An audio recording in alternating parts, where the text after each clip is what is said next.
First off, I was really proud of our guys. I thought we played extremely hard. We've continued to make a lot of improvements. I just hate we weren't able to find a way to close the game out. I give tremendous amount of credit to Coach Alexander and Belmont for making enough plays down the stretch to win the game. Obviously, they have a great streak going, and I thought they just found a way. Offensively for us, I like the shots we got in the second half. Disappointed the percentage wasn't higher. We got a lot of opportunities around the rim through great extra effort plays. KJ 9 offensive rebounds, Damon had 3. I didn't think we finished at a high enough level to put the game away. But credit Belmont there. I think that's an area they don't get enough credit. They defend the 2-point shot around the basket really well. Obviously, as you see Muzinski with 5 block shots tonight. So great game. Disappointed, wasn't able to help our team get over the hump there and finish it out. Coach, from your vantage point, what did you see on that foul called at the other end of the floor? I saw your reaction after it, and I know what little reaction that was from you. Yeah, obviously I'm a long way away from the call, so if he got hit and that's what the ref saw, I guess that's what's called. It's tough when the call's late like that. But again, I'm a long way away, so I don't know if there was contact or not. Tevin said the final play that you guys drew up wasn't the one that you ended up getting because of Belmont throwing in another defensive set, I guess. Well, we had to have a man set there late where we would have liked to have gotten KJ a post up in the lane, down 1 there. When they stayed with zone, we were in our spread ball screen against the zone to try and get an overload. I'll have to go back and look at the film. I thought Justice did a nice job coming off the ball screen and drawing help and kicking to Tevin.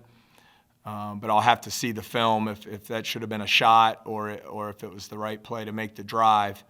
But nonetheless, we had the ball where we wanted it.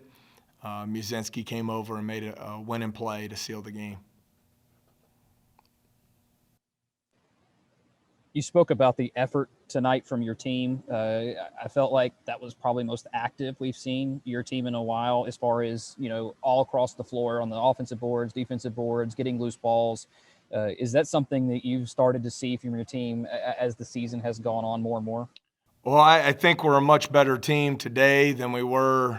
I don't know how long it's been, but these last 5 games, starting with Martin on the road, after the 9-day break that we had there due to some cancellations. I think we play a lot harder. I think we compete at a higher level. I think we're more locked in and focused at the defensive end of the floor. The ball moves a lot better. We play with more unselfishness. 18 assists again tonight. We had some key turnovers tonight, but we certainly cut those down from where we were before these 5 games. So, just disappointed we weren't able to find a way to win the game. But I definitely think we've made a lot of improvement over these 5 games since the long break we had. You don't get the win, but how big is this game for the team's growth going forward? Well, there's no moral victories. The big thing for us, it's we're crushed because, I just hate I couldn't help our players more. We played well enough to win. I thought throughout, we played with a lot of consistency. We had our opportunities, but credit to Belmont, they found a way to win. That's what winning teams do. I think they've won 15 or 16 in a row, and obviously they have a lot of belief and confidence and found a way to win it. The big key for us now is, I know I've talked about staying committed to getting better as a team, and we've done that. Well, now we have a quick turnaround. It's not a normal Saturday night where you have till Thursday to get ready. We're playing against a much improved SEMO team in 44 hours. So the mental part will be important for us. I know our players are crushed and disappointed, but we got to get back to work tomorrow and prepare to find a way to win on the road Monday night. coach KJ Williams over the last 2 games, shooting about 50%, has been connecting from 3, 24 points per game, 16 rebounds. What is he? I mean, statistically, he's been amazing, but what have you been talking to him about as far as his game is concerned, and how has he been translating that onto the floor? Well, there are a couple things there. I think number one, he's played with a high energy level on the floor. I think he's been extremely active. I think he's taken ownership of the fact we haven't been a good enough rebounding team this year, and he is chasing rebounds out of his area. He's making multiple effort plays. He's shot the ball well from the perimeter.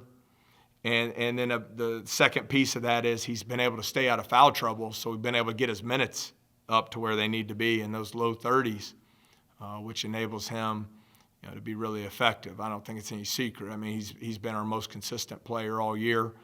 He's had the greatest impact on winning, so we need him on the floor. So I think just some maturity there in his ability to stay out of foul trouble and an improved conditioning level to play those increased minutes.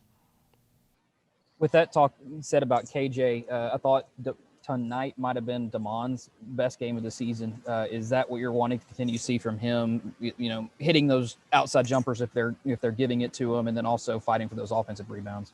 Yeah, I think Mon with his physicality. I thought he was really locked in tonight. Did a nice job at the defensive end of the floor. Was really active for us there. You saw his ability to score on the ball screen rolls. Also, as you mentioned, Adam, the 15-footers, he can really shoot that. And he hit some big shots for us tonight, and I thought was also active on the offensive glass for us. You guys had a lot of runs where Belmont seemed to always have the answer. What was the difference maker for them offensively? Well, I think they hit some big shots. We lost Shepard there late in the game, and he hit a big 3. They executed in the second half, and Muzinski got a couple post-ups, had a couple nice passes. They're an elite offensive team, and I think you hold them 72 points. Some would say that's a lot, but I think we had our opportunities to score more. We just didn't shoot the ball at a high enough percentage in the second half. And, you look at their last 5 games coming in, they got 6 guys averaging between 11 and 14 a game. So they have great balance. They're really efficient, not only from 3, but especially from 2 as well. As you said earlier, this is kind of an unusual turnaround for you guys. How do you approach it the next couple of days? Do you give the guys tomorrow off, or do you go straight into game prep for SEMO? No, we go right into game prep for SEMO. We'll be smart about how long we practice and at what intensity level. But on a quick turnaround like this, we need to practice tomorrow to prepare for what they do offensively. Got to see them quite a bit as we were preparing for the game that got postponed. And the number one thing that really stood out, and that was a couple weeks ago, but just their ability to get to the free throw line. So we've got to get to work tomorrow and find a way to get ready to roll on Monday. It's a great opportunity for us. We've still got a lot of games to play here in a short period of time. It's going to be a great challenge. I think we're 4 road games in the next 8 days, and I know our players will be locked in and ready to go tomorrow.